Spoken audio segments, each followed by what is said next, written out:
اللہ کہہ دے کہ میں زندہ کروں گا، اللہ کہے، قسمیں اٹھا اٹھا کے کہے کہ میں لازمی زندہ کروں گا، ایک جگہ نہیں کہہ رہا، بار بار تورات میں بھی، انجیل میں بھی، تمام آسمانی کتابوں میں۔ عیسائی یہودیوں سے ہمارا کتنا اختلاف ہے، ایک بات پہ سب مشترک ہیں۔ تمام پیغمبروں نے ایک بات کی دعوت دی ہے، ان الساعۃ لآتیۃ لا ریب فیہا، قیامت لازمی آئے گی اور اللہ مردوں کو دوبارہ زندہ کرے گا۔ وَأَنَّكَ تَبْعَثُ مَن فِي الْقُبُورِ، جو قبروں میں پڑے ہوئے ہیں ان کو اللہ زندہ کرے گا۔ یہ بات اگر اللہ کہہ دے جس نے کائنات کو بنایا ہے تو پھر تو مانا جائے گا کہ نہیں مانا جائے گا؟ پھر اللہ خود نہیں کہہ رہا، پیغمبروں کے ذریعے کہہ رہا ہے، اور پیغمبروں کا برحق ہونا، سچا ہونا دلیل سے نہیں، براہین قاطعہ، اتنے دلائل کے انبار لگا دے، اتنے انبار لگا دے ان کے سچے ہونے کا کہ اس کا انکار کرنا ممکن نہ ہو۔ محمد صلی اللہ علیہ وسلم کے سچے ہونے کی ایک دلیل نہیں ہے، دلائل کے انبار ہیں، اتنے دلائل ہیں۔ آپ جو کتاب لے کر آئے ایک حرف بھی اس میں تحریف نہیں ہوئی، اس کتاب کی تعلیمات پڑھو، نبی صلی اللہ علیہ وسلم کی اپنی سیرت، آپ کی تعلیمات، آپ کی موٹیویشن کتنی پاورفل۔ 1400 سال پہلے آپ نے آرڈر دیا 5 نمازیں پڑھو، آج بھی دنیا میں کروڑوں لوگ 5 ٹائم نماز پڑھتے ہیں، حالانکہ نہ کوئی اسکالر تھے، نہ کسی یونیورسٹی سے فارغ تھے، دنیا میں کسی کو اتنا فالو نہیں۔ ابھی حج کیا ہے، 30 20 50 لاکھ روپے لوگ خرچ کر کے جا رہے ہیں، کر کیا رہے ہیں؟ کنکریاں مار رہے ہیں، وہاں جا کے بیت اللہ کا طواف کر رہے ہیں۔ 1400 سال پہلے اتنی پاورفل موٹیویشن خدا کی قسم کسی جھوٹے کے پاس نہیں ہو سکتی، اس کے لیے سچا ہونا ضروری ہے۔ جھوٹے لوگوں میں اتنی پاورفل موٹیویشن نہیں ہوتی، اتنی بڑی تعداد۔ اور جو مذہب پیش کیا وہ کتنا خاندانی مذہب، جس میں صفائی نصف ایمان ہے، جس میں حلال کھانے کا حکم ہے۔ آج پوری دنیا کو آپ کمپیئر کر لو اسلام سے، تباہ ہو گئے، برباد، فیملی سسٹم تباہ کر دیا انہوں نے۔ تو ایک ایک حکم کو دیکھنا شروع کرو آپ۔ یہ تو ایک الگ ٹاپک ہے، نبی صلی اللہ علیہ وسلم کے نبوت کے دلائل کیا ہیں، سچے نبی ہونے کے۔ حدیثیں دیکھو کیسی محفوظ کی ہیں بھائی، اللہ نے آپ کو نبی بنایا اور آخری نبی، اور اللہ نے کہا کہ یہ جو کہیں گے وہ یہ نہیں کہیں گے، وہ کون کہہ رہا ہے؟ میں۔ تو اب اللہ کے ذمے تھا نا آپ کی باتوں کو محفوظ کرتے۔ کیا خیال ہے اگر آپ سچے نبی نہ ہوتے تو اللہ محفوظ کرتا؟ 1400 سال کے بعد بھی ایسا خاندانی محفوظ کیا ہے بھائی۔ اتنی سی بات صحابی بیان کرتے ہیں کہ آپ کے دونوں دانتوں کے درمیان میں خلا تھا، اس کے لیے بھی سندیں چلتی ہیں پوری پوری۔ حدثنی فلان قال حدثنی فلان، جس سند کا راوی ہے ان راویوں کے حالات زندگی کے محفوظ ہو گئے۔ تو یہ ممکن نہیں ہے بھائی۔ 1400 سال پہلے جیسے روزہ رکھا آج بھی مسلمان ویسے روزہ رکھتے ہیں۔ 1400 سال پہلے جس طریقے سے نماز پڑھی ہے وہ سارے طریقے محفوظ ہیں۔ رفع الیدین والی نماز بھی محفوظ، رفع الیدین نہ کرنے والی نماز بھی محفوظ، زور سے آمین والی بھی، آہستہ آمین۔ یہ جو امت میں اختلاف پیدا ہوا ہے نا، یہ صحابہ میں بھی تھا۔ وجہ کیا تھی؟ نبی سے دونوں طریقے ثابت تھے، تو صحابہ میں بھی یہ تھا۔ حج محفوظ، قربانی محفوظ، قربانی کے حکام محفوظ، طلاق نکاح کے حکام، وراثت کے حکام، خرید و فروخت کے حکام۔ بھائی اس کے لیے تو کوئی بہت بڑا اسکالر ہونا چاہیے جس نے کوئی ایسا سسٹم دیا ہو جو آکسفورڈ یونیورسٹی سے پڑھا ہوا ہو بھائی، یا کوئی بہت بڑی یونیورسٹی اس زمانے میں ہو۔ نا نا نا نا نا، امی، ایک ایسے معاشرے میں پیدا ہوئے، نحن قوم امیون، جو سب کے سب امی تھے، نظام دے کے چلے گئے بھائی۔ 1920 میں خلافت عثمانیہ کا خاتمہ ہوا ہے، بغداد کی خلافت، اندلس کی خلافت، بنو امیہ کی خلافت، مغل بادشاہوں کی حکومت، سب میں اسلام نافذ تھا۔ وہ لا جو 1400 سال پہلے نبی صلی اللہ علیہ وسلم دے کر گئے وہ نافذ تھا۔ سب سے پہلے دنیا میں کوئی ملکی قانون اگر ریٹن فارم میں آیا ہے تو اسلام کا ہے، اسلام کا۔ اس سے پہلے دنیا میں ریٹن فارم میں قانون نہیں ہوتے تھے، چند ایک جزیات ہوتی تھی۔ یہ تو یورپ میں اب جا کے شروع ہوئے، یہ 400-500 سال پہلے تو اندھیروں میں ڈوبے ہوئے تھے۔ تو اللہ کے ذمے تھا محمد صلی اللہ علیہ وسلم کا سچا ہونا ثابت کر رہا، اللہ نے کر دیا۔ وہ اب کوئی اندھا ہو، دیکھے ہی نہیں، آپ کی سیرت ہی نہ پڑھے، آپ کی تعلیمات میں غور ہی نہ کرے، تو قرآن کہتا ہے فَإِنَّهَا لَا تَعْمَى الْأَبْصَارُ وَلَكِنْ تَعْمَى الْقُلُوبُ الَّتِي فِي الصُّدُورِ۔ آنکھیں اندھی نہیں ہوتی، وہ دل اندھے ہو جاتے ہیں جو سینوں میں چھپے ہوئے ہیں۔ تو اب اگر محمد صلی اللہ علیہ وسلم اللہ کا کلام پیش کر رہے ہیں، خود بھی دعویٰ کر رہے ہیں کہ موت کے بعد زندگی ہے، اور صرف وہ دعویٰ برائے دعویٰ نہیں ہے، آپ کی پوری زندگی بھی اسی دعوے کے حساب سے ہے۔ یعنی آپ نے اگر موت کے بعد ایمان کا حکم دیا تو سب سے پہلے خود ایمان لے کر آئے ہیں، آپ کی پوری زندگی بتاتی ہے، آپ کی سیرت بتاتی ہے۔ اسی کے مطابق آپ نے زندگی بھی گزاری.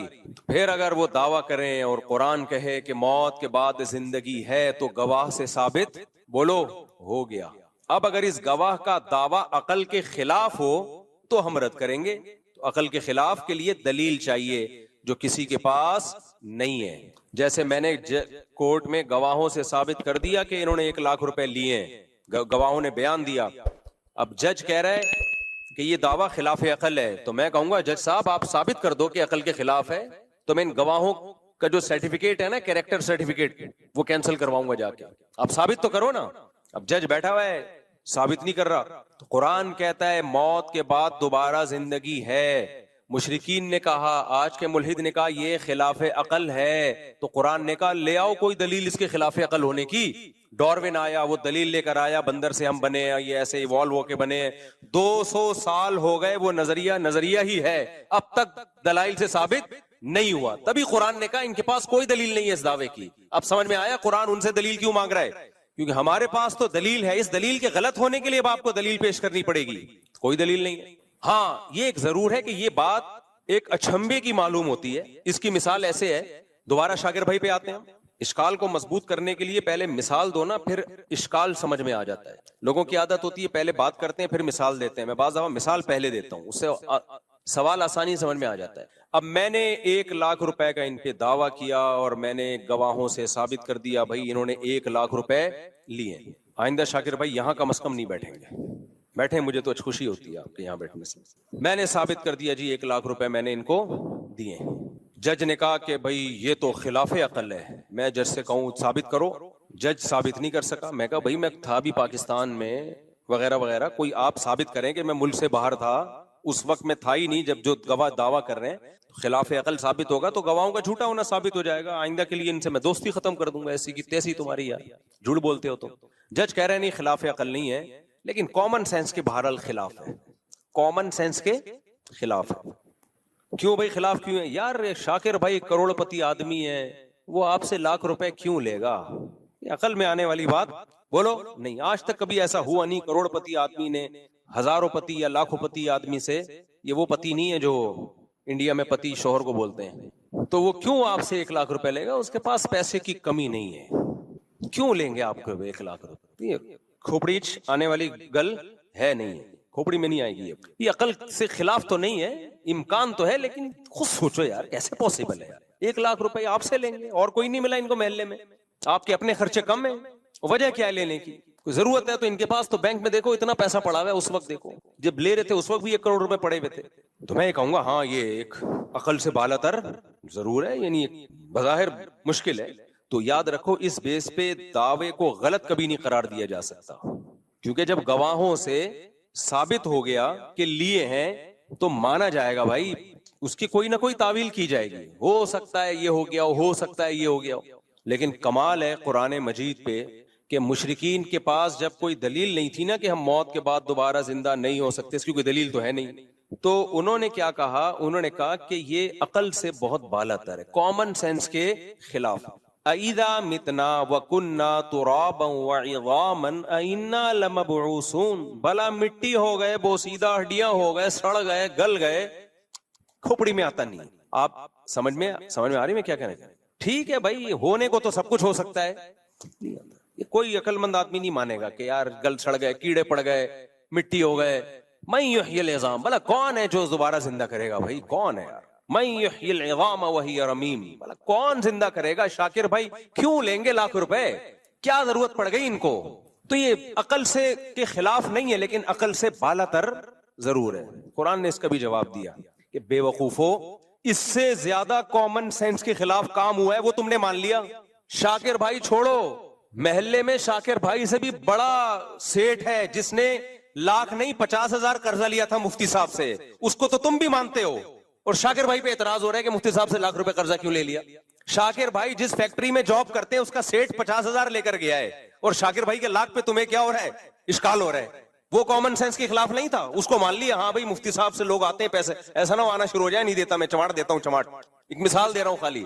تو اللہ کہہ رہے ہیں جب کچھ بھی نہیں تھا, پانی سے انسان بنایا, منی کے قطرے سے, اس میں ایسے سافٹ ویئر ڈال دیے پانی سے, پانی کو دیکھ کے تحقیق کرو, تم کہو گے کچھ بھی نہیں ہو سکتا اس میں, وہ تو دیکھ رہے ہو اس لیے مان لیا تم نے.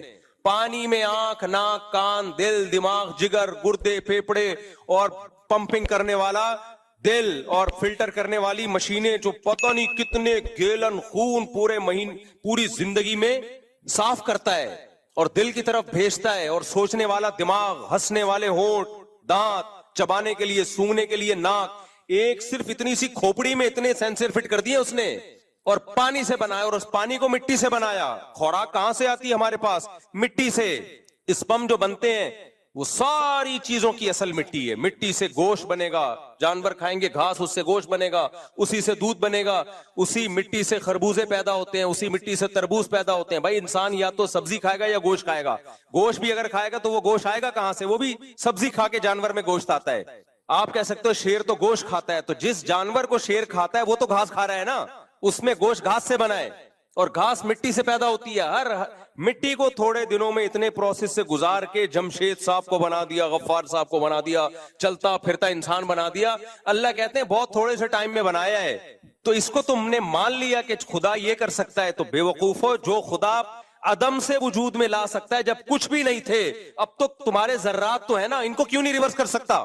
نہیں آئی میرا خیال ہے بات, ابھی نہیں آئی, آ جائے گی جب چترول لگیں گے نا. یہ جو ایتھیس اس طرح کی باتیں کر رہے ہیں ہمیں جہنم زیادہ پسند ہے, ہم تو جائیں گے جہنم میں.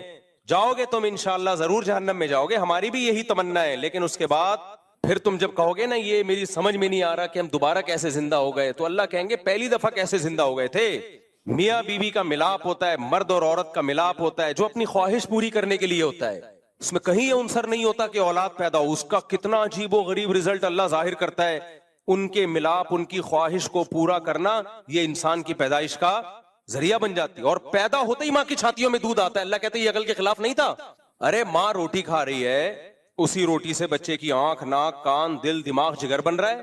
کمال کی بات ہے, ادھر بچہ مارکیٹ میں آیا, اسی روٹی سے دودھ بننا شروع. روٹی اور دودھ میں مناسبت ہے؟ اللہ کہتے ہیں یہ عقل کے خلاف ہے. یہ مان لیا اس لیے کہ اللہ کہتا ہے منہا خلقناکم, اسی مٹی سے بنایا ہے. بھائی ان ایتھیس لوگوں کی باتوں میں مت آنا. وفیہا نعیدکم, مار کے دوبارہ مٹی بنا دیتے ہیں. دو چیزیں تم نے اپنی آنکھوں سے دیکھ لی ہے. ومنہا نخرجکم, اسی کو ریورس کر کے دوبارہ انسان بنا کے کھڑا کر دیں گے. تو بیوقوف لوگ کہیں گے اٹ ازنٹ پاسبل. یہ بڑی اچھمبے کی بات ہے کہ شاکر بھائی نے 1 لاکھ روپے مفتی صاحب سے لے لیے. اللہ کہیں گے اس سے زیادہ اچھمبے کی باتیں ہو چکی ہیں. 2 دفعہ, 1 دفعہ مٹی سے بنا کے دوبارہ مٹی کر چکا ہوں, تو دوبارہ بنانا میرے لیے کوئی مشکل نہیں ہے. تبھی اللہ کہتے ہیں ان کے پاس اپنے دعووں کی کوئی دلیل نہیں ہے, پھینک رہے ہیں 1 نمبر کی, پھینکو ہیں. ایوالو ہو کے آنکھ بن گئی, کیسے کیمرہ بن گیا ایوالو ہو کے؟ بھائی ایک سیل وجود میں آیا پہلی دفعہ, اس سیل میں پہلی دفعہ کیسے وجود میں آ گیا؟ زندگی کے لیے جو سیل ہے وہ اتنا پیچیدہ ہے کہ خربوں دفعہ بھی یہ پروسیس ہونا تو ایسا اتفاق نہ ہو. کیسے وجود میں آ گیا؟ اس لیے کافر کی بخشش نہیں ہے, گناہگار کی بخشش ہے, چانس ہے بخشش کا. کافر کے لیے تو اللہ نے جنت کے دروازے بند کر دیے. اللہ کہیں گے تو مانتا نہیں تھا ہماری باتوں کو. بھائی تمہیں پیغمبر کے برحق ہونے پر اگر یقین نہیں ہے, اس پہ بحث کرو, نبی کی سیرت پڑھو, دلائل دیکھو, ہسٹری اٹھا کے دیکھو. ایسے ایسے اعتراضات یہ ملحد لوگ مارکیٹ میں لے کر آتے ہیں, عقل ماتم کرتی ہے. ایک ملحد نے کہا عیسیٰ نام کا کوئی شخص گزرا ہی نہیں عیسیٰ علیہ السلام کے بارے میں, اس کی کوئی دلیل نہیں ہے. یہ کون سا سن چل رہا ہے؟ 2025. 2025 کا مطلب پتہ ہے کیا ہے؟ حضرت عیسیٰ کو جب آسمانوں پہ اٹھایا گیا اور عیسائیوں کے مطابق جب قتل کیا گیا. اللہ نے تاریخیں پیغمبروں سے چلا دی ہیں میرے بھائی, تاکہ تمہیں یقین آئے کہ ان کا وجود قطعی دلائل سے ثابت ہے. اتنا یقینی ہے کہ تم انکار کر ہی نہیں سکتے. یہ جو انگریزی تاریخیں چلتی ہیں یہ عیسائیوں نے کب سے چلائی ہیں؟ حضرت عیسیٰ سے چلائی ہیں. 2-4 آدمی تاریخ نہیں چلا سکتے.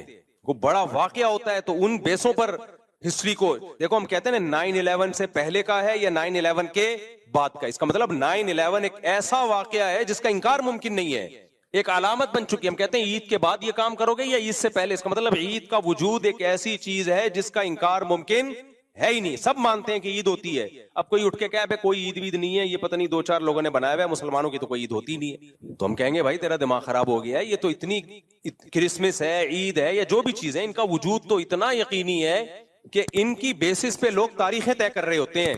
تو جو تاریخ طے کر رہے ہوتے ہیں وہ تاریخ جس پیغمبر کی طرف منسوب ہے، آپ کہیں وہ پیغمبر دنیا میں آئے نہیں، تو اپنے آپ کو بیوقوف بنانا آسان، پبلک کو بیوقوف بنانا آسان۔ جو آسمانوں پہ بیٹھا ہے نا خدا، جو کائنات سے باہر ہے، وہ نہیں بخشے گا۔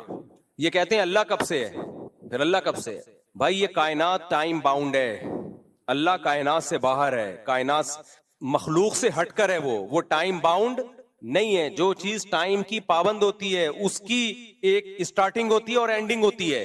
اللہ نے ہمیں وقت میں جکڑ دیا ہے، سالوں میں، مہینوں میں اور گھنٹوں میں، منٹوں میں۔ اللہ اس ٹائم کی پابندیوں سے آزاد ہے، وہ ہمیشہ سے ہے، ہمیشہ رہے گا، وہ واجب الوجود ہے۔ تو آج بہت مزے سے انکار کر دیتے ہیں کہ یہ میری سمجھ میں نہیں آتا۔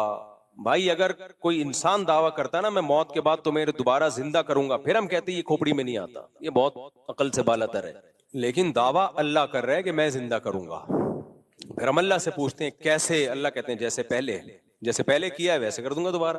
انما امرہ اذا اراد شیئا ان یقول لہ کن فیکون، اس کا امر یہ ہے کہ جب کسی چیز کے ہونے کا ارادہ کر لے تو کہتا ہے ہو جا، اور وہ ہو جاتی ہے۔ پہلی دفعہ جو کائنات بنی ہے نا، فزکس کے سارے لاز اس میں فیل ہو جاتے ہیں۔ سمجھ رہے ہو کہ نہیں سمجھ رہے؟ فزکس کہتی ہے انرجی کنورٹ ہوتی ہے مادے میں، مادہ کنورٹ ہوتا ہے انرجی میں، اس کے اصول ہیں، پھر وہ مختلف توانائیوں میں تبدیل ہوتے ہیں۔ حرارت ایک الگ انرجی ہے، موشن ایک الگ انرجی ہے، یہ سب ایک دوسرے میں جب ہم حرارت چینج ہو جاتی ہے بعض دفعہ موشن میں، بہت ساری ایکویشنز ہیں، لیکن یہ ساری فیل ہو جاتی ہیں کہاں کہ پہلی دفعہ کیسے وجود میں آئے، جب کچھ تھا ہی نہیں تو ہو کیسے گیا؟ تو وہاں کیا ہے؟ اللہ کا کلمہ کن۔ بولو کیا ہے؟ کلمہ کن، ہو جا۔ دیکھو اللہ کے دو کام ہیں، قرآن میں دو لفظ استعمال ہوئے، الا لہ الخلق والامر۔ بہت خاندانی بات ہے، اللہ کرے کھوپڑی شریف میں آ جائے، کھوپڑی شریف میں، اس کو تیز کر دو تاکہ میرا گلا شریف بیٹھ نہ جائے۔ چلو کھوپڑی شریف استعمال کرتے کرتے گلا شریف خراب ہو جائے۔ دیکھو قرآن میں دو لفظ اللہ نے استعمال کیے اپنے لیے، الا لہ الخلق والامر۔ اللہ تخلیق بھی کرتا ہے اور اللہ کے پاس امر کی طاقت بھی ہے۔ اس سے پتہ چلتا ہے تخلیق ایک الگ چیز ہے، کریشن الگ چیز ہے، امر بولو الگ چیز ہے۔ کیا مطلب؟ تخلیق ایک پروسیس کے تحت ہوتی ہے، ایک لاجک کے تحت ہوتی ہے۔ بچہ ماں کے پیٹ میں بنتا ہے، یہ تخلیق ہے۔ جب سائنسدان اس پہ اسٹڈی کریں گے، مطالعہ کریں گے تو ان کو سمجھ میں آ جائے گا، اچھا یہ ہوتا ہے، پھر یہ ہوتا ہے، پھر یہ ہوتا ہے، پھر یہ ہوتا ہے، ایکس اور وائی کا ملاپ ہوتا ہے یا وائی اور وائی کا ملاپ ہوتا ہے، زائگوٹ بنتا ہے، وغیرہ وغیرہ وغیرہ، پورے یہ تخلیق ہے۔ پھر دودھ کیوں بنتا ہے، کیسے بنتا ہے، ایک لاجک ہے اس کی، ہے تو بڑی عجیب و غریب لیکن ہے بہرحال۔ اور اللہ نے اپنے کاموں میں ایک کام بتایا ہے، الامر۔ امر لاجک کا محتاج بولو نہیں ہوتا۔ اللہ کہتے ہیں میں نے جبریل کو مریم کے پاس بھیجا، لِأَهَبَ لَكِ غُلَامًا زَكِيًّا، کہ میں تجھے ایک بیٹا دینا چاہتا ہوں۔ حضرت مریم ان میرڈ تھی، انا یکون لی ولد، میرے بیٹا کیسے ہو گیا، ولم یمسسنی بشر، مجھے کسی انسان نے مرد نے چھوا تک نہیں ہے۔ زکریا علیہ السلام بوڑھے تھے، ناممکن اولاد کا ہونا، میڈیکلی ناممکن۔ اللہ نے خوشخبری سنائی آپ کے اولاد ہوگی، اے اللہ کیسے اولاد ہوگی؟ اشتعل الرأس شیبا، میرے بال سفید ہو چکے، وامرأتی عاقر، میری بیوی بانج۔ وہاں اللہ نے تخلیق نہیں، امر۔ انما امرہ اذا اراد شیئا ان یقول لہ کن فیکون۔ اے زکریا، اے مریم، اللہ کا امر یہ ہے کہ جب کسی چیز کے ہونے کا ارادہ کرتا ہے کہتا ہے ہو جا، وہ ہو جا۔ علماء کہتے ہیں یہ بھی اللہ نے ہمیں سمجھانے کے لیے، ورنہ اللہ یہ کن کہتا بھی نہیں ہے، صرف ارادہ کرتا ہے ہونے کا اور وہ چیز ہو جاتی ہے۔ اللہ نے اپنی تخلیق پہ بھی دلائل رکھے اور اپنے امر پہ بھی۔ تخلیق تو ہمیں نظر آ رہی ہے، یہ ایک لاجک کے تحت ہوتی ہے، پروسیس کے تحت ہوتی ہے، یہ لیب میں اس کی تحقیق ہو سکتی ہے۔ امر کیا ہے؟ امر موسیٰ علیہ السلام کا لاٹھی کو سانپ بنا دینا، نبی صلی اللہ علیہ وسلم کا چاند کے 2 ٹکڑے کر دینا، لاٹھی کو پانی پہ مارنا اور پانی کا 2 حصوں میں ڈیوائیڈ ہو جانا، شہیدوں کے خون سے خوشبو آنا۔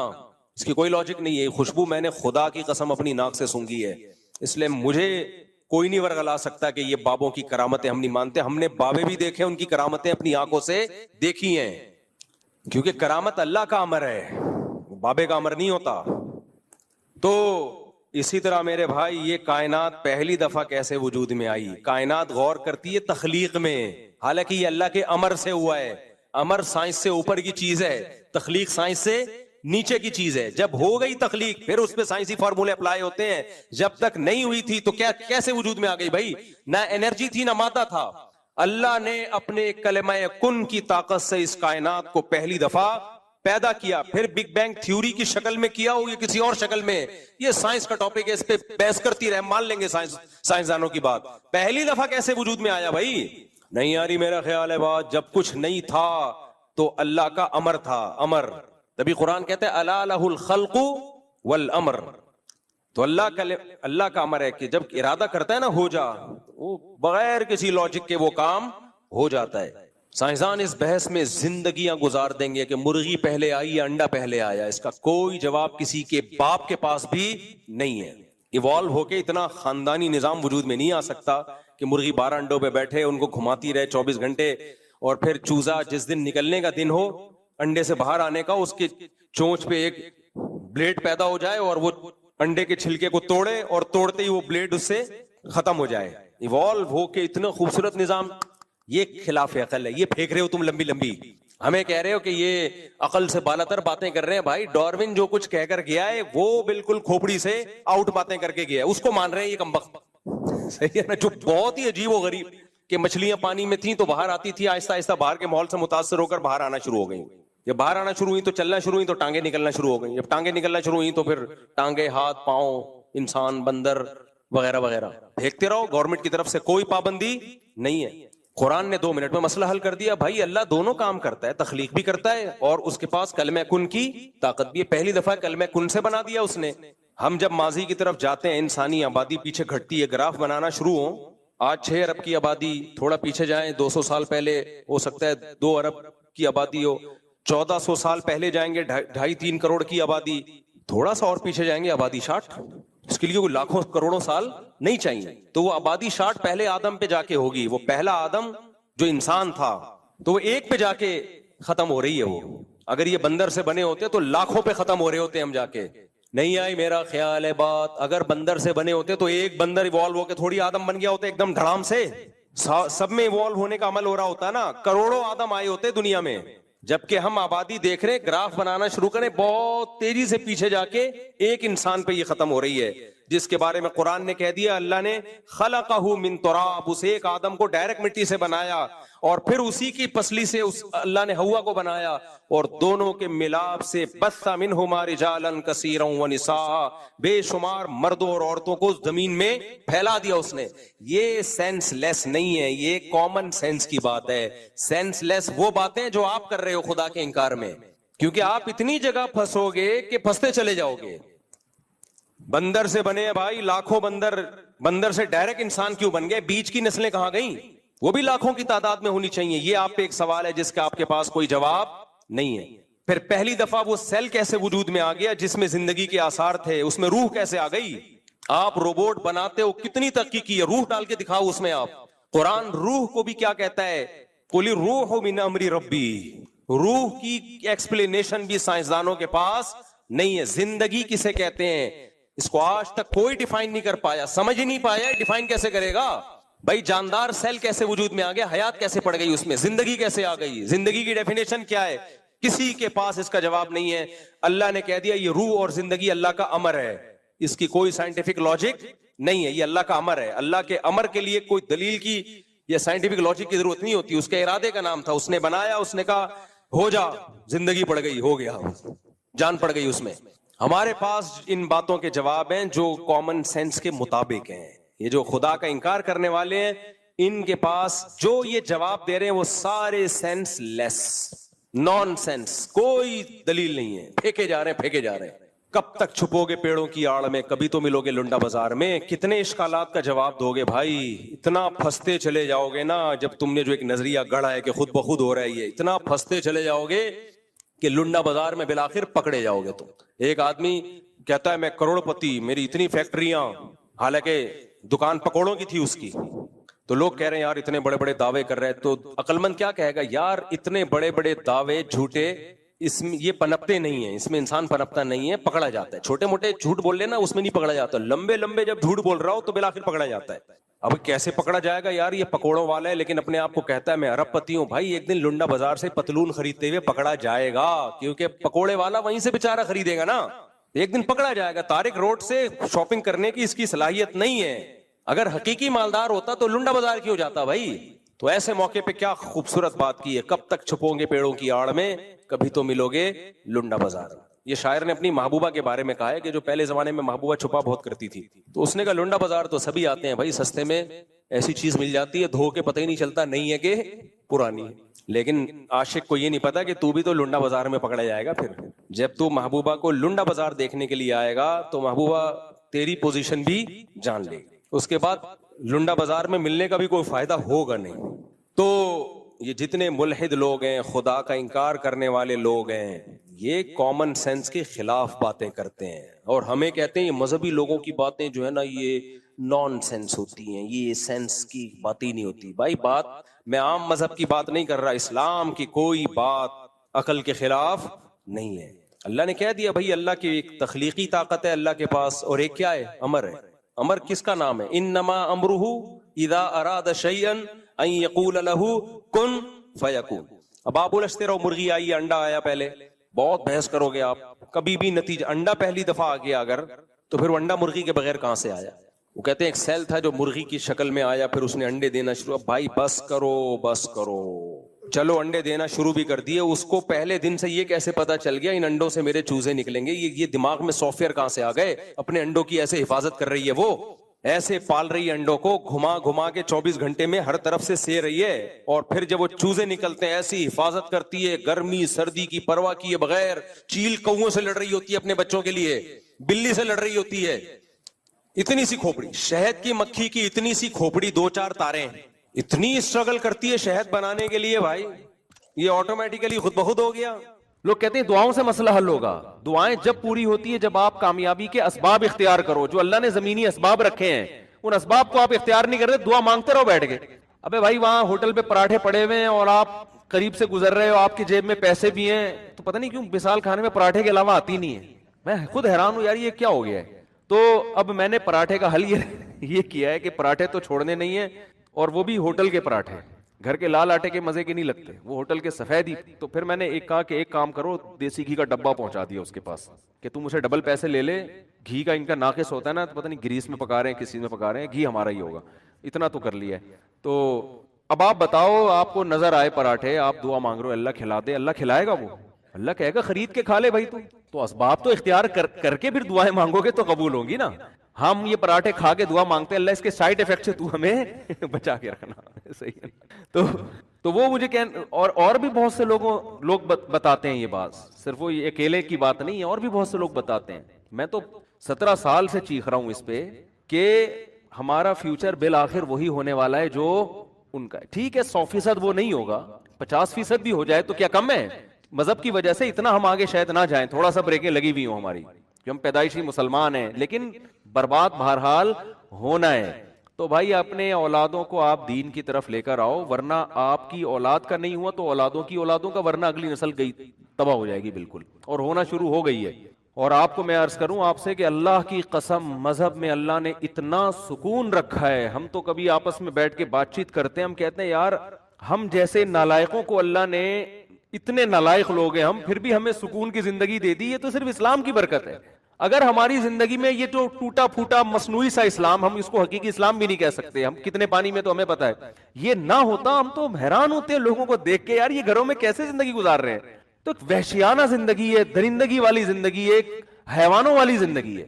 جب آخرت ہی نہیں ہے سامنے آپ کے, آپ کو مرنے کے بعد حیات کا یقین ہی نہیں ہے, جنت جہنم کا یقین نہیں ہے, اللہ سے ہونے کا غیر اللہ سے نہ ہونے کا یقین ہی نہیں ہے, تو آپ کی زندگی تو تباہ برباد ہو گئی. میں وہ تبلیغی جماعت والوں کی مثال لازمی دیتا ہوں. دیکھو اللہ سے ہونے کا یقین کی انہوں نے بڑی خاندانی مثال دی. پچھلے ہفتے ایک تبلیغی جماعت کے ایک سعودی عرب کے عالم آئے ہوئے تھے, مکہ کے عالم تھے. سعودی عرب میں تو تبلیغ پر پابندی لگی, لیکن سعودیہ میں مکہ مدینہ کے بہت سارے عرب وہیں کے پیدائشی وہ تبلیغ میں لگے ہوئے, اور کام کو انہوں نے الحمدللہ اٹھایا ہوا ہے. تو انہوں نے بڑی پیاری مثال دی. انہوں نے کہا دیکھو ہم تو مثال دیتے ہیں نا کہ آگ میں ابراہیم علیہ السلام کو ڈالا گیا مگر آگ نے نہیں جلایا, کیونکہ آگ جلانے میں کس کی محتاج ہے؟ اللہ کے حکم کی. اللہ چاہے گا تو جلے گا, نہیں تو کوئی بھی نہیں جلے گا. انہوں نے ایک اور پیاری مثال دی. انہوں نے کہا دیکھو موسیٰ علیہ السلام دوسرے کنٹری میں, آپ کسی کنٹری میں اجنبی ہو, روزگار نہیں ہے آپ کے پاس, اور آپ کہیں رشتہ لینے کے لیے پہنچ جاتے ہو, کوئی دے گا آپ کو؟ نیشنلٹی بھی نہیں ہے اس کنٹری کی. پھر آپ موسٹ وانٹیڈ بھی ہو, آپ بتاؤ بھائی, یعنی لڑکا آیا آپ سے پوچھنے کے لیے آپ کی بیٹی سے رشتے کا پیغام لے کر, آپ نے کہا کرتے کیا ہو؟ اس نے کہا فی الحال تو کچھ بھی نہیں کرتا, جاب تلاش کر رہا ہوں میں. آپ دو گے ایسے آدمی کو اپنی بیٹی؟ بولو نا. اچھا یہ بتاؤ یہاں کیسے آنا ہوا ہے بھائی؟ جیسے کے پی کے میں کوئی چلا گیا, کے پی کے والا, یا کراچی میں کوئی آیا کے پی کے سے, آپ پوچھ رہے بھائی کراچی میں کیسے آنا ہو؟ کہہ رہے وہ کے پی کے میں بندہ مار دیا تھا میں نے, غلطی سے مارا ہے, تو میں یہاں فرار ہو کر آیا ہوں. اب آپ دو گے؟ اب آپ دو گے؟ اس پہ مجھے ایک چٹکلا یاد آ رہا ہے, لیکن ادھر ادھر بیان چلا جائے گا. اب تو آپ بالکل بھی نہیں دو گے نا. اب بھائی تم پہ تو ویسے ہی کیس بنا ہوا ہے یار, میں اپنی بیٹی تمہارے حوالے کیسے کر دوں؟ نہ اس کنٹری کے ہو, چلو کراچی اور کے پی کے تو ایک ہی ملک ہے نا, دوسرے ملک سے آئے ہو تو اور عجیب ہو جائے گا. تو ایسے موقع پہ میرے بھائی شادی کے علاوہ دنیا کا ہر کام ہو سکتا ہے آپ کا. آپ جاب شاید کہیں مزدوری پہ آپ کو مل جائے, کچھ بھی ہو سکتا ہے, لیکن اس کنڈیشن میں گراؤنڈ ریئلٹی یہ کہتی ہے کہ آپ کی شادی نہیں ہو سکتی. لیکن موسیٰ علیہ السلام کی ٹھک سے شادی ہوئی ہے, ٹھیک ہے نا. تو انہوں نے بڑی پیاری مثال دی کہ یہ اس کی کتنی بڑی دلیل ہے کہ ہوتا کس سے ہے؟ اللہ سے ہوتا. تو مایوس ہونا ہی نہیں ہے. جس آدمی کے پاس مذہب نہیں ہے وہ جب دیکھتا ہے اسباب کامیابی کے نہیں ہے تو مایوس ہونا شروع, کہتا اب تو مر گیا, اب تو اور جو اللہ پر ایمان رکھتے ہیں, توکل ہے بھائی, اللہ کامیاب کرنے میں اسباب کا محتاج نہیں ہے. قرآن میں بار بار ایک مضمون بہت زیادہ بیان ہوا ہے, وہ یہ کہ لِكَيْ لَا تَأْسَوْا عَلَى مَا فَاتَكُمْ وَلَا تَفْرَحُوا بِمَا آتَاكُمْ. کتنی بیلنس والی زندگی انسان کی گزرتی ہے. اللہ فرماتے ہیں کہ سب کچھ اللہ کے ہاتھ میں ہے. یہ اللہ تمہیں اس لیے بتا رہا ہے تاکہ کوئی چیز تمہیں نہ ملے تو اس پہ افسوس نہ کرو, اور مل جائے تو اترانے کی کوشش نہ کرو. ہو کیا رہا ہے دنیا میں؟ دنیا میں دو ہی قسم کے لوگ آپ کو زیادہ تر ملیں گے. کچھ ایسے ہوں گے جو تکبر سے اکڑے ہوئے ہوں گے نا, یہ میری گاڑی ہے, یہ میرا پرسنالٹی ہے, یہ میرا صحت ہے, اور یہ میرا بزنس ہے, یہ میرا بنگلہ ہے. جو کامیاب سمجھے جاتے ہیں دنیا میں, وہ ہر وقت کس میں لگے رہیں گے؟ شو بازی میں. وہ پیسہ بھی ہے ان کے پاس, عزت بھی ہے, شہرت بھی ہے, اور ڈینگے مارتے رہیں گے سارا دن بیٹھ کے. دوسرے وہ لوگ ہیں جو ہر وقت ناشکری کی بات ہے, پیسے ہی نہیں ہے. وہ واقعہ تھا نا, ہمارے حضرت نے کسی مولوی صاحب سے پوچھا کہ اتنا عرصہ ہو گیا شادی کیوں نہیں کی؟ کہہ رہے پیسے ہی نہیں ہے. حضرت ان کی نقل اتار کے بتائیے, ایسے غمزدہ ہو کے انہوں نے کہا نا پیسے ہی نہیں ہے. تو وہ ہر بات پہ کیا کہے گا؟ پیسے ہی نہیں ہے, مہنگائی بڑھ رہی ہے, کیا کریں یار. تو وہ روتا. دو ہی طرح کے لوگ ملیں گے. اعتدال والے آپ کو مارکیٹ میں کم ملیں گے, یا تو خوشی میں اترا رہا ہوگا, دوسروں کو نیچا سمجھ رہا ہوگا, یا غم میں ڈپریشن میں جا رہا ہوگا. تو قرآن کیا کہتا ہے کہ سب کچھ کس کے ہاتھ میں ہے؟ اللہ کے ہاتھ. اور اللہ یہ تمہیں اس لیے بتا رہا ہے تاکہ جب خوشی ملے تو اتراؤ نہیں. اللہ 2 منٹ لگائے گا چھیننے میں اگر اللہ چاہے گا, سمجھتے ہیں نا. تو زیادہ چوڑے ہو کے روڈ پہ گھومنے کی ضرورت نہیں ہے. یہ میری گاڑی, یہ میرا بنگلہ, اور یہ میرا بزنس, اور 4 شادیاں. ایک مثال دے رہا ہوں, اب یہ بھی تھوڑا سا کلچر آنے لگا ہے معاشرے میں. اور جناب یہ میرا بزنس دیکھو, یہ میری بلڈنگ ہے, اور یہ وغیرہ جو لوگ کر رہے ہوتے ہیں. میری صحت دیکھو, ڈولے دکھا رہے ہوتے ہیں نا ایسے کر کر کے. ایسا نہ ہو کسی باڈی بلڈر کوئی ڈولے دکھا رہا ہو اس کو میرا بیان سنا دیں. وہ ویسے بھی دکھا رہا ہوگا کہ مقابلے بھی ہوتے ہیں ان کے, میں شو مارنے کے لیے, دوسرے کو نیچا دکھانے کے لیے جو ڈولے دکھا رہا ہو نا, وہ غلط ہے. سمجھ رہے ہیں کہ نہیں سمجھ رہے؟ تو اللہ نے بتایا کہ یہ تمام طاقتیں کس کے ہاتھ میں ہیں؟ اللہ کے ہاتھ. کیا مطلب؟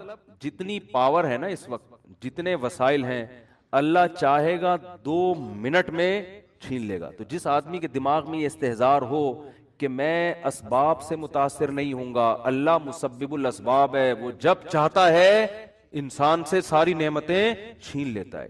فرعون سے کیسے چھینی؟ فرعون کو تصور تھا کہ میں اسی دریا میں غرق ہو جاؤں گا. ابھی کوئی تھا اس کے دل میں تصور؟ اور ہم نے اپنی زندگی میں دیکھے ہیں لوگ, بڑے مالدار لوگ ہوتے ہیں, ایسا دیوالیہ ہوتا ہے کہ دیکھو جیسے اللہ متقی کو ایسی جگہ سے رزق دیتا ہے نا جہاں سے اس کا گمان بھی نہیں ہوتا, تو اللہ بعض دفعہ ایسی جگہ سے رزق چھینتا بھی ہے کہ جہاں سے آپ کا گمان بھی نہیں ہوتا, وہاں سے رزق چھین جاتا ہے. آپ سمجھتے ہو کہ یہ گارڈ ہی انسان کو قتل کر دیتے ہیں, حالانکہ وہ کس کے لیے رکھے ہوتے ہیں؟ حفاظت کے لیے. وہاں سے اللہ نے نقصان پہنچایا جہاں سے آپ کو نقصان کا گمان تھا ہی نہیں. وہاں سے کہتے ہیں نا آستین کا سانپ بن کے آ جاتے ہیں لوگ. تو رزق اللہ ایسی جگہ سے چھین لیتے ہیں, ایسے طریقے سے چھین لیتے ہیں جہاں سے انسان کا گمان بھی نہیں ہوتا, ایسے چھینتا ہے رزق. تو نہ انسان پر اترانا اچھا لگتا ہے, ہر وقت ڈرتا رہے اللہ سے بھائی, اور نسبت کس کی طرف کرے, اللہ کی طرف. بھائی اللہ نے دیا, یہ اللہ کی نعمت ہے. یہ زبان سے الفاظ کہنے چاہیے, شریعت میں زبان کی بہت ویلیو ہے, بڑے الفاظ اللہ کو پسند نہیں ہے. حضرت موسیٰ سے ایک خطا ہوئی تھی, لوگوں نے پوچھا کہ اس وقت زمین میں سب سے بڑا عالم کون ہے, اور فرمایا میں ہوں. بات بالکل درست تھی, مگر اللہ کو یہ انداز پسند نہیں آیا کہ آپ بولتے سب سے بڑا تو اللہ ہے, حالانکہ موسیٰ علیہ السلام تو سب سے بڑے عالم تھے. اور جو جتنا بڑا ہوتا ہے اس کی چھوٹی غلطی کو بھی اللہ بہت سخت تنبیہ کرتے ہیں اس پہ. تو موسیٰ علیہ السلام کو ایسی تنبیہ ہوئی کہ خضر علیہ السلام کے پاس بھیج دیا کہ ان کو کچھ علم ہم نے ایسا دیا جو آپ کے پاس نہیں ہے. تو اسی طرح جب انسان پریشانیوں میں ہو تو قرآن کہتا ہے مایوس نہ ہو. کیوں؟ طاقتیں کس کے پاس ہیں, اللہ کے پاس. آپ کیوں مایوس ہوتے ہیں؟ آپ کہتے ہو یار یہاں بھی جاب نہیں مل رہی, یہ بھی مسئلہ نہیں ہے, نہ شادی ہو رہی ہے میری, نہ جو ہے یہ بچہ انسان کا بچہ بننے کی کوشش کر جو میری اولاد ہو گئی ہے, پیدا تو انسان کا بچہ ہی ہوا تھا, سب مبارکباد دے رہے تھے, لیکن یہ مجھے انسان کا بچہ لگتا نہیں, یہ جن کا بچہ ہے آ کے لے جائیں. مسجد سے اعلان ہوتا ہے نا جن کا بچہ ہے آ کے لے جائیں, تو لوگ ایک صاحب پہنچے جن کا بچہ مسجد میں کیا کر رہے ہیں. گاؤں دیہاتوں میں نا مسجدوں میں یہ بہت اعلان ہوتے ہیں, حضرات چڈی نیلے رنگ کی نہ جن کا بچہ ہے آ کے لے جائیں. تو قرآن کیا کہتا ہے, وَلَا تَأْسَوْا عَلَىٰ مَا فَاتَكُمْ, جو چیز نہیں ملی ہے اس پہ افسوس مت کرو. بہت سی چیزیں زندگی میں نہیں ملتی تو افسوس نہ کرو, بھائی اللہ اس کو الٹرنیٹ بھی دے سکتا ہے, نہیں بھی دیا تو اللہ نے چھینی ہے نا, تو کوئی اس میں حکمت ہوگی. اور حدیث میں جو آتا ہے نا, اللہ کہتے ہیں کہ میں اپنے بندے کے ساتھ وہ معاملہ کرتا ہوں جو بندہ جیسا میرے ساتھ گمان رکھتا ہے. تو اس کا یہی مطلب ہے. لوگ کیا سمجھتے ہیں کہ یار ہم تو اللہ سے بہت گمان رکھتے ہیں کہ اتنی دولت اللہ ہم کو دے گا, لیکن اللہ تو دے ہی نہیں رہا. ہم تو 6 سال سے اللہ سے امیدیں لگا کے رکھے ہوئے پیسہ ملے گا ہمیں, تو حدیث میں تو آتا ہے جیسا گمان رکھو گے ویسا ہوگا. پیسے تو پان گٹکے کے نہیں نکلتے یار, ہم تو گمان رکھ کے تھک گئے. ہر حدیث کا ایک خاص مفہوم ہوتا ہے.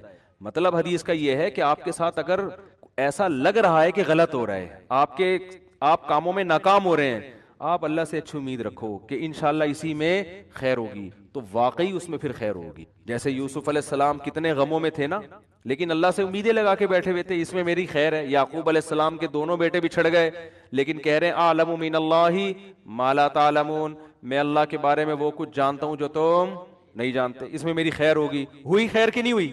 لیکن اگر آپ الٹا سوچنا شروع کر دو گے, نبی صلی اللہ علیہ وسلم ایک صحابی کے پاس گئے, بوڑھے تھے, بخار میں تھے, تو آپ نے فرمایا لا باس طہور انشاء اللہ. یہ بخار حدیث میں آتا ہے جب بخار کی گرمی یہ جہنم کی آگ کو ٹھنڈا کرتی ہے, یہ جہنم کی آگ کو, یعنی حدیث میں کا مفہوم ہے کہ جو آخرت میں اللہ نے عذاب دینا ہے نا آگ کا, دنیا میں بخار کی شکل میں دے دیتا ہے اللہ اہل ایمان کو بعض دفعہ. تو کتنی بڑی نعمت ہے بخار کا ہونا, گناہ دھلتے ہیں. تو وہ انہوں نے کہا کہ نہیں, یہ میرے گناہ معاف کرنے کے لیے نہیں, یہ ایک بوڑھے پہ مسلط ہو کے اس کو ستانے کے لیے آیا ہوا ہے.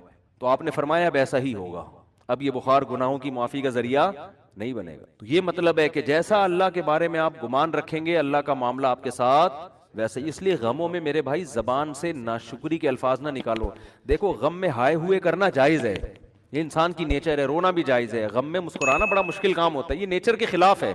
ایک دفعہ کیا ہوا, ایک صاحب کے ایک خاتون تھی, ان کے شوہر شہید ہو گئے کہیں ٹارگٹ کلنگ میں یا کسی بھی حادثے میں, ابھی مجھے پورا واقعہ یاد نہیں ہے, یا کوئی آرمی میں تھے بارڈر پہ شہید ہو گئے, واللہ عالم بہت پرانا واقعہ ہے. مجھے واقعے کی روح یاد رہ جاتی ہے نا, پورا وہ ایک ایک چیز تفصیل سے یاد نہیں ہوتی. اب کیا ہے کہ ان کے گھر میں جب خبر لے کر آئے ہیں کہ تمہارے شوہر شہید ہو گئے, تو خبر لانے والا اتنا بیوقوف آدمی, اس نے کہا آپ کے لیے خوشخبری ہے کہ آپ شہید کی بیوہ بن گئی ہیں. اب اس بیچاری کو مجبور کیا مٹھائی کھاؤ اور مٹھائی کھلاؤ, محلے میں مٹھائیاں بٹوائی جا رہی ہیں. لوگ بھی کہہ رہے ہیں یار ماشاءاللہ دیکھو کیسا حوصلہ ان لوگوں کا کہ شہید پہ خوشی منا رہے ہیں. بھائی ٹھیک ہے, اللہ نے بہت بڑا مقام دے دیا, لیکن چاہے شوہر جنت میں ہی گیا ہو, عورت سے شوہر جدا تو ہو گیا نا. اب وہ بیچاری جو اس کے ریلیٹیو ہے نا, انہوں نے مجھے بتایا کہ وہ رو بھی رہی ہے اور اس کو کہہ رہے ہیں رونا نہیں ہے, رونا نہیں ہے, گناہ ملے گا, گناہ ملے گا. تو یہ کیا ہے, یہ بالکل شریعت کے خلاف تعلیمات ہیں. بھائی اس کو رونے دو, بیچاری کو غم تو ہوا ہے نا, مٹھائی بٹھائی نہیں بنتی ایسے موقع پہ. شہادت بہت بڑا رتبہ ہے, شہید کے لیے ہے نا, وہ مٹھائی کھلائے, ٹھیک ہے نا. تو اس کو تو کھلا نہیں سکتے, قبر میں جا کے لڈو کھلائیں اس کو, اس کے لیے تو ہے. پیچھے رہ جانے والوں کے لیے تو غم ہے نا کہ آپ کا محبوب آپ سے بچھڑ گیا, بھلے جنت میں ہی گیا ہو, آپ سے تو بچھڑ گیا نا.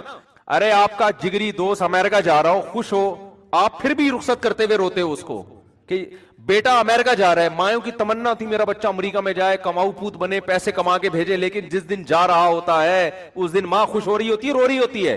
کہ بھائی مجھ سے تو بہرحال جدا ہو رہا ہے نا, باپ بھی پریشان ہوتا ہے, ماں بھی پریشان ہوتی ہے.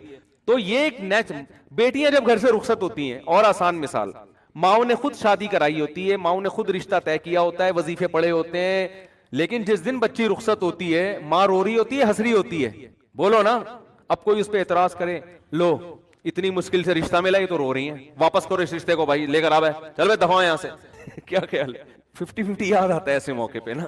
کیمرہ لگا ہوا تھا, روتے ہوئے رخصت کیا نا ماں نے بیٹی کو, ڈرامے بھی ہوتے ہیں نا, تو وہ کیمرہ مین نے بتایا کہ کیمرہ آن کرنا بھول گیا تھا. اس نے کہا کم بخت اتنی مشکل سے کیونکہ یادگار ہوتی ہے نا, ساری زندگی دیکھنا ہے, اگر وہ نہیں روئے گی تو جب شادی کی ویڈیو بعد میں جا کے دیکھیں گے بولیں گے یار کیسی ماں ہے, روئی نہیں رہی, بچی رخصت ہو رہی ہے گھر سے. تو وہ کیمرہ لگایا ہوا تھا 50-50 میں, روتے ہوئے رخصت کیا جا رہا ہے. تو جیسے ہی وہ اس نے بتایا وہ سوری آنٹی میں کیمرہ آن کرنا بھول گیا تھا, اس نے کم بخت اتنی مصیبت سے روئی تھی, دوبارہ پورا عمل ریورس ہوا ہے نا, واپس دلہن کو واپس لے کر آؤ, کیمرہ تسلی ہوگی آن ہے, اب رو رو کے رخصت. یہ بھی ہوتا ہے, میتوں میں رو رہے ہوتے ہیں لوگ تکلف میں, خیر لیکن حقیقت میں بھی ماں باپ اس دن, باپ بھی اکثر روتے ہیں, ماں بھی رو رہی ہوتی ہے, بیٹی گھر سے رخصت ہو رہی ہے. حالانکہ باپ نے بڑی دعائیں مانگی ہوتی ہیں اچھا رشتہ مل جائے, ماں نے بڑی دعائیں مانگی ہوتی ہیں, تلاش کی ہوتے ہیں, لیکن پھر بھی رو رہے ہوتے ہیں. تو ان کے رونے کو دیکھ کے کوئی یہ نہیں کہتا چپ. تو یہ اچھا یاد رکھو, ایسے موقع پہ بارات کا کھانا ماں کے ذمے باپ کے ذمے ڈالنا یہ بھی نیچر کے خلاف ہے, خوب سمجھ لو. نہیں یہی بات سمجھ, یہ جو لڑکی والے کھانا کھلاتے ہیں نا یہ بھی illogical ہے. وہ قومیں جن پر انگریز نے حکومت نہیں کی ہے, یا ہندوؤں کے ساتھ وہ قومیں نہیں رہی ہیں, ان میں آپ کو بارات کے کھانے کا تصور نہیں ملے گا. یہ بھی illogical ہے. وجہ اس کی ہے, میں تو ان چیزوں پہ شروع سے غور کرتا ہوں کہ مجھے شروع سے سمجھ میں ہی نہیں آ جائے بارات کا کھانا نا, کہ یار باپ کے گھر سے بیٹی رخصت ہو رہی, وہ کیوں کھلائے بھائی. آپ کہہ سکتے ہو خوشی ہو رہی ہے, ٹھیک ہے, خوشی انتہا کے اعتبار سے اس کا فیوچر بن رہا ہے, لیکن وہ دن ماں باپ کے لیے خوشی کا دن نہیں ہوتا, وہ دن ماں باپ کے لیے غم کا دن ہوتا ہے. این اس دن پہ کھانا کھلانا اور کھانا کھلانے کو یعنی ان کو مکلف بنانا کہ اس دن کو سیلیبریٹ کریں, یہ نیچر کے خلاف ہے. میں نے تو یہ بات شروع سے کر رہا تھا. پھر یہ جو ہمارے وزیرستان کے پٹھان لوگ ہیں, مسعودی قوم اور دوسری قومیں, مسعود قوم ہے نا اور دوسری قومیں, میں نے ان میں جا کے ریسرچ کی. میرے شاگرد بھی ہیں بہت سے وزیرستان کے. میں نے کہا یار تمہارے یہاں بارات کا کھانا, میں نے ان کو اپنا فلسفہ نہیں بتایا کہ میری رائے یہ کہ یار یہ نیچر کے خلاف لگتا ہے مجھے یہ کام, میں نے اپنا نہیں بتایا تاکہ ایسا نہ ہو کہ وہ جو آگے بیان دیں اس میں مجھے خوش کرنے کے لیے کوئی غلط بیانی سے کام لیں. تو میرے شاگرد ہیں وزیرستان کے, انہوں نے بتایا کہ مجھے کہا کہ ہمارے ہاں جب بہن بیٹی رخصت ہوتی ہے تو وہ غم کا دن ہوتا ہے, وہ خوشی کا دن. لڑکا تو کھلاتا ہے کٹے ذبح کر کے, ٹھیک ہے نا, بے شک وہ شادی والے دن ہی کھلائے, تو یہ لڑکا دعوتیں کر رہا ہوتا ہے, لڑکی کا باپ دعوت نہیں کرتا. میں نے کہا دیکھو کیونکہ انگریزوں نے حکومت نہیں کی نا وزیرستان میں, انگریز آیا تھا طبیعت سے پٹ کے گیا تھا. پتا ہے آپ کو یہ بات؟ آپ کو پتہ ہی کچھ نہیں یار, دنیا میں ہو کیا رہا ہے. گورے نے جب 100 سال ہندوستان پہ حکومت کی ہے تو یہ وزیرستان کے علاقوں میں وہ حکومت نہیں میں نے ایک کتاب پڑھی, ایک اس زمانے میں گورے کی آرمی میں ایک لیفٹیننٹ تھا, اس نے اپنی کارگزاری بیان کی ہے کہ بہت پرانی, وہ تو بیچارہ دنیا سے چلا گیا ہوگا, تو اس نے کارگزاری بیان کی کہ ہندوستان سے جب ہم آتے تھے نا ادھر کے پی کے سے ہوتے ہوئے ادھر وزیرستان کی طرف آتے تھے تو کتنے پاپڑ یعنی ہمیں بیلنے پڑتے تھے. اس نے بتایا کہ ایسی قوم تھی کہ انگریز جہازوں کی بمباری کر کے ان کے گھر گرا رہے ہوتے تھے, پھر بھی تسلیم نہیں ہوتی تھی. یہ پہاڑوں پہ عورتیں بچے اپنے گھروں کو تباہ ہوتے ہوئے دیکھتے تھے مگر ہتھیار نہیں ڈالتے تھے. یہ اس کے الفاظ ہیں لیفٹیننٹ کے جو میں نے خود پڑھے ہیں, کہ اتنے بہادر لوگ تھے کہ جہازوں کی بمباری ہو رہی ہے, برٹش طیارے آ رہے ہیں, گھروں کو تباہ کر رہے, کہہ رہے ہیں اپنے گھر کے تباہ ہونے کا تماشا دیکھتے تھے, پہاڑوں پہ عورتوں اور بچوں کو لے جاتے تھے بمباری سے بچنے کے لیے, لیکن یہ ہتھیار ڈال کے تسلیم نہیں ہوتے تھے. تو کیا مسئلہ ہے کہ یہ قوم برٹش کے اور انگریزوں کے ماتحت نہیں رہی, لہذا ان میں ابھی بھی جو کلچر ہے نا وہ اسلام کے زیادہ قریب ہے. آپ کو یہ جہیز کی لعنتیں, بارات وارات کے کھانے, یہ آپ کو ان لوگوں میں ملیں گے جو ہندوؤں کے ساتھ رہے یا گوروں نے حکومت کر کے کلچر کی ایسی کی تیسی کر دی, ان کی نا کلچر کی واٹ لگا دی, تو آپ کو ان علاقوں میں ابھی بھی نہیں ملے گا. تو وہاں وہ نہیں, نہ جہیز ہے وہاں پہ اور نہ وہاں آپ کو یہ ملے گا کہ بارات کے کھانے ملیں گے. اگر شادی کے موقع پہ کھانا ہو بھی رہا ہوتا ہے تو وہ لڑکا کر رہا ہوتا ہے. ابھی بھی وہاں لڑکے کا خرچہ نکاح پہ زیادہ ہوتا ہے, لڑکی والوں کا نہیں ہوتا. اور ہمارے یہاں کیا ہوتا ہے, لڑکا صرف 25,000 ٹوٹل, بہت بڑا مہر آج کل جو مارکیٹ میں چل رہا ہے, وہ کیا چل رہا ہے 25,000 مہر. میں تو نکاح پڑھاتا رہتا ہوں نا صبح شام, 25,000 مہر اس کے ہوگا جس کی 25 لاکھ تنخواہ ہوگی. سکہ رائج الوقت بھی لکھا ہوا ہوتا ہے آگے سے, کہیں ایسا نہ ہو روپے سے کوئی اور ملک کی کرنسی مراد لے لیجیے. سکہ وہ والے 25,000 جو مارکیٹ میں چل رہے ہیں جس سے 6 درجن انڈے آ سکتے ہیں یا تھوڑا زیادہ کر لیں آپ. اور لڑکی والوں کا بیڑا غرق ہو رہا ہے کہ نہیں, وہ شادی دفتر کی فیس بھی ان کی الگ اور پھر جہیز بھی الگ, اور جو بھی اب تو لڑکیاں جاب کر کر کے بھی میاؤں کو کھلا رہی ہیں. تو خیر, تو یہ بھی جو بارات کا کھانا ہے نا, اس کو بھی حوصلہ شکنی کریں, اس کی کوئی تک نہیں بنتا. باپ اس دن غمزدہ ہوتا ہے, بیٹی گھر سے رخصت ہو کے جا رہی ہوتی ہے, ہاں باپ خوش ہو رہا ہے کہ چلو جان چھوٹ رہی ہے, وہ ایک الگ بات ہے, لیکن وہ بچی کے مستقبل کے لیے رخصت تو کر رہا ہوتا ہے, لیکن ان کے گھر سے ایک ان کے جگر کا ٹکڑا رخصت ہو رہا, وہ خوش نہیں ہوتے اس دن. تو اس لیے وہ ولیمہ میں اگلے دن جا کے کھائیں اسی کے گھر جا کے, یہاں نہ, یہاں کچھ نہیں کرو, یہاں بس نکاح ہوا اپنی امانت ہے بھائی, جیسے وہاں وزیرستان وغیرہ میں ایسا ہی ہوتا ہے, نکاح ہو گیا تمہاری امانت ہے بھائی, لاؤ ماں کو لے کر آؤ, بہن کو لے کر آؤ, رخصت کر کے گھر لے جاؤ. فائرنگ بھی تم ہی کرو گے, پٹاخے بھی تم ہی پھوڑو گے, ٹھیک ہے نا, فائرنگ بھی کرو, پٹاخے بھی پھوڑو, جو بھی کرنا ہے. اگلے دن ولیمہ بھی تمہارے گھر ہوگا, آ رہے ہیں ہم لوگ بھی وہیں پہنچ جائیں گے, آپ کے مہمان ہیں, ہم آ جائیں گے کھانے کے لیے. تو یہ بالکل ہی الٹی کہانی چل رہی ہے, کچھ کھوپڑی میں آنے والی نہیں ہے. خیر, تو جو میں عرض کر رہا تھا کہ اللہ نے قرآن میں کیا فرمایا کہ پچھلی امتوں نے نافرمانی کس کی رسول کی, جس کی وجہ سے اللہ نے ان امتوں کو تباہ کر دیا. تو میں یہ عرض کر رہا تھا کہ رسول کی نافرمانی کا مطلب کیا ہے. اگر آپ مذہب کو نہیں مانتے تو آپ فیصلہ کس سے کرو گے, عقل سے. تو آپ کا حشر وہ ہوگا جو اس معاشرے کا ہو چکا ہے کہ یہ جو محرم رشتے ہیں ان کا بھی آپس میں ریلیشن, اور آپ عقل کی روشنی میں اس کو ناجائز نہیں کر سکتے. تو جو بڑے بڑے دنیا میں جرائم ہوں گے, تو اللہ کی نظر میں رسول کی ویلیو بہت زیادہ ہے. ہمارے پڑھے لکھے لوگوں کی نظر میں رسول کی ویلیو زیادہ نہیں ہے. ملکی قوانین کی ہے, یونائٹڈ نیشن کی ہے, اور آپ کے کلچر کی ہے, لیکن اللہ اور اس کے رسول کو اپنی اپنی ڈکشنری سے نکال دیا. تو دیکھو بالآخر آپ نے آنا اسلام ہی کی طرف ہے. اسلام کے علاوہ کسی کے پاس اللہ کی قسم نہ دنیا میں نجات کا راستہ ہے اور نہ آخرت. رہا مسئلہ جو اسلام پہ اعتراضات کیے جاتے ہیں نا, آپ کسی عقل مند سے پوچھو, وہ بتائے گا یہ اسلام کا اعتراض نہیں, اسلام کا حسن ہے, جس کو آپ کو اعتراض بنا کے بتایا جا رہا ہے. کتنے الٹے الٹے اعتراض. میں نے بتایا تھا نا کہ حضرت ابو ذر غفاری رضی اللہ تعالیٰ عنہ نے نبی صلی اللہ علیہ وسلم سے پوچھا کہ کیا مومن جنت میں جائے گا. آپ نے فرمایا ہاں مومن جنت میں جائے گا. انہوں نے فرمایا وَإِن زَنَا وَإِن سَرَقَ, یا رسول اللہ اگر وہ زنا کرتا ہے, چوری کرتا ہے, پھر بھی جائے گا. آپ نے فرمایا پھر بھی جائے گا. اس بات پہ بھی بہت سے لوگ اعتراض کرتے ہیں کہ دیکھو اسلام زنا اور چوری کو پروموٹ کر رہا ہے.